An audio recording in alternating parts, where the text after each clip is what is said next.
هيا نتعلم. اختر الإجابة الصحيحة من بين الاختيارات الثلاث.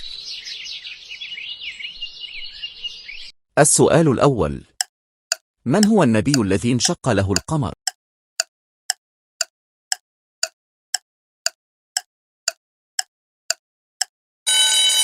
الإجابة الصحيحة: سيدنا محمد. السؤال الثاني: ما هي الشجرة الملعونة التي ذكرت في القرآن الكريم؟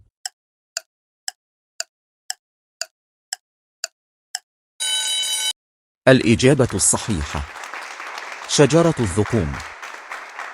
السؤال الثالث: ما هي أطول سورة في القرآن الكريم؟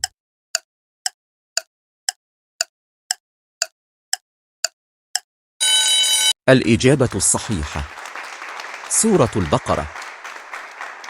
السؤال الرابع: كم عدد سور القرآن الكريم؟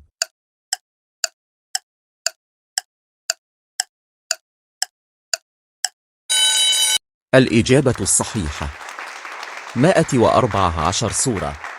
ما هي السورة التي تلقب بقلب القرآن؟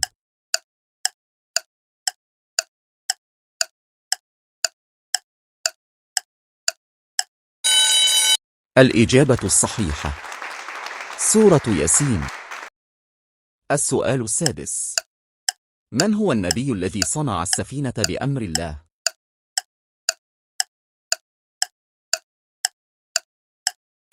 الإجابة الصحيحة: سيدنا نوح عليه السلام.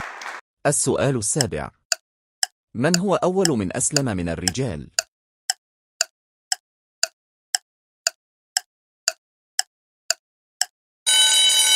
الإجابة الصحيحة هو أبو بكر الصديق. السؤال الثامن: كم عدد ركعات صلاة الفجر؟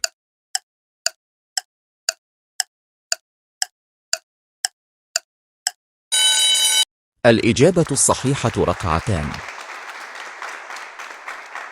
السؤال التاسع: ما هو الركن الخامس من أركان الإسلام؟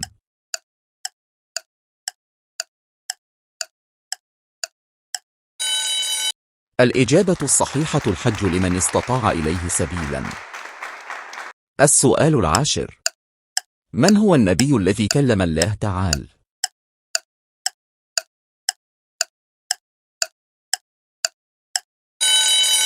الإجابة الصحيحة: عيسى عليه السلام. أحسنتم، شكرا لكم. تحياتي بيت المسلم. إلى اللقاء.